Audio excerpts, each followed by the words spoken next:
She waited in his truck while he went inside the shop to tally up the money that they made for the day. She zipped down her jacket and she touched her belly for the last time because she knew she would be gone soon. They told her she was young, dumb, and how was she going to take care of a baby when she couldn't even take care of herself? She thought to herself, she could take care of a baby. He promised to help her. Then he said he couldn't anymore. She got in his head, and he was turning against her. At least that's what she thought. In 4 years, she would be 18, and they could live together forever, and everyone would know that he loved her too. But this time, he said he couldn't.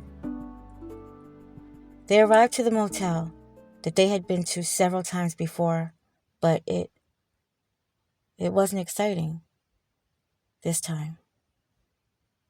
He seemed upset. She asked him, "Was it me? Are you mad at me?"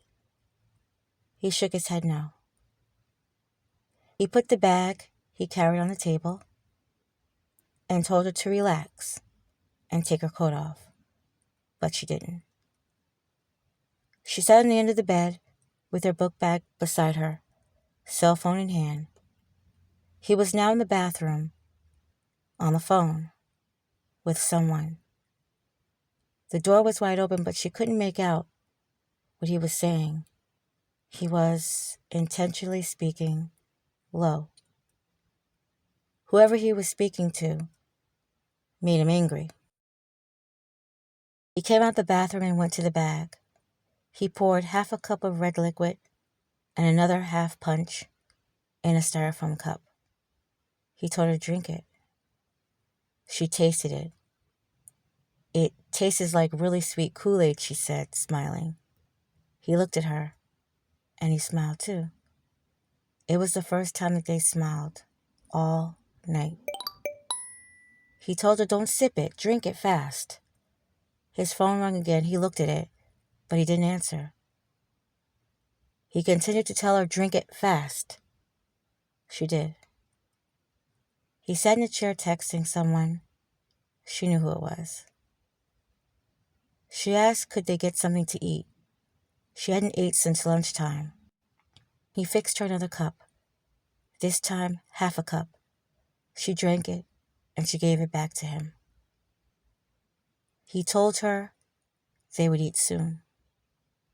She asked him what was going to happen now, wiping the red stuff off her lips. He said, "We wait," and that she would probably throw up and have to use the bathroom.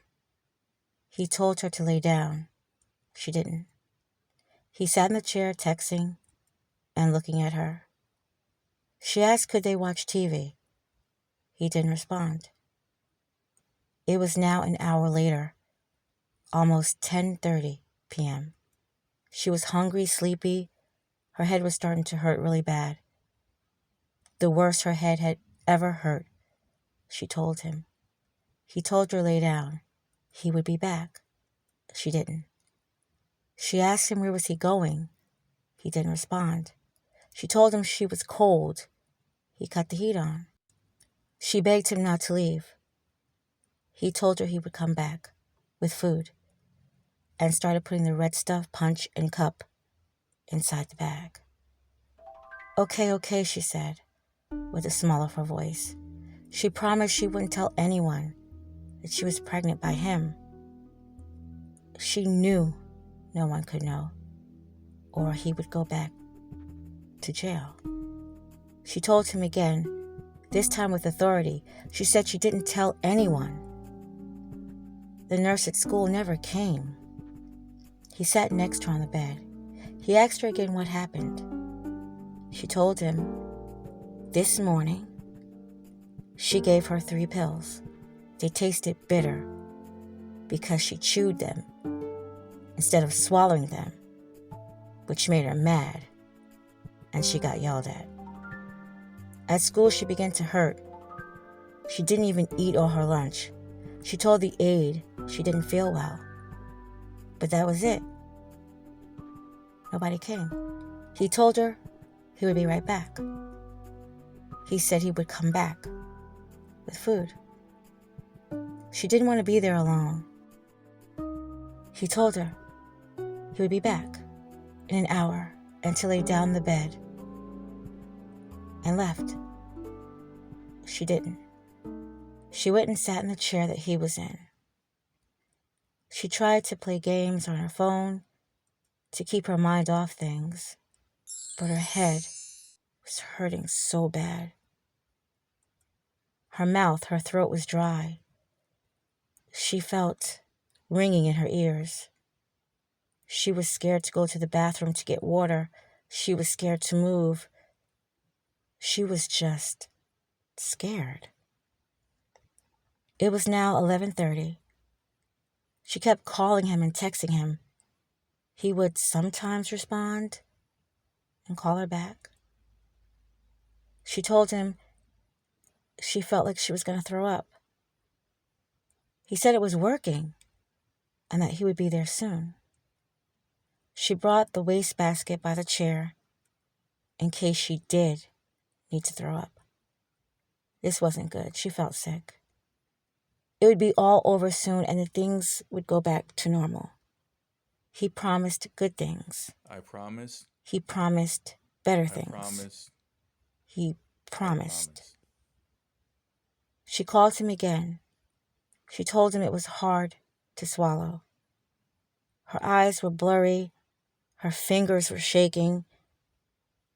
He said he was on his way. She tried to get up and go to the bathroom. Her stomach was hurting so bad.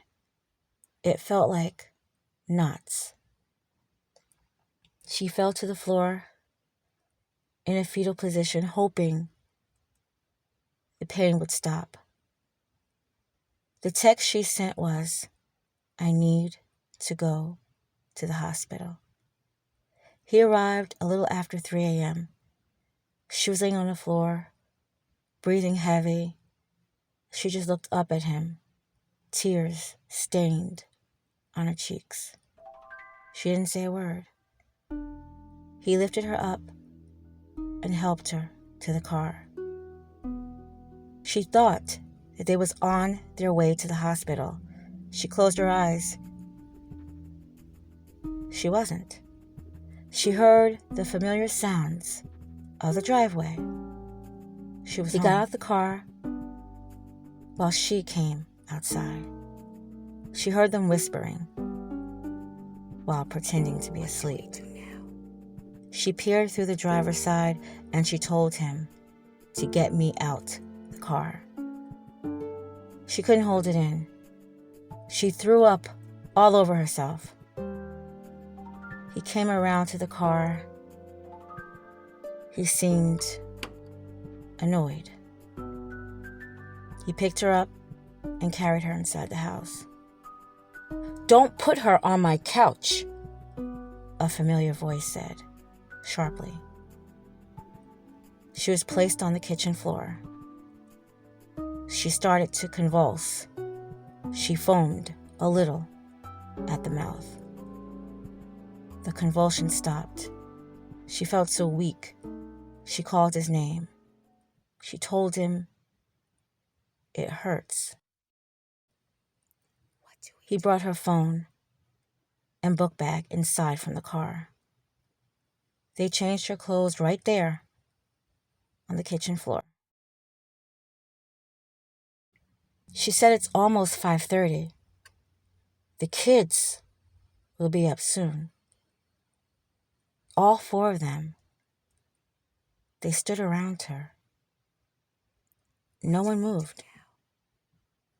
Before she passed out from the excruciating pain, she heard him say, "Are y'all taking her to the hospital?"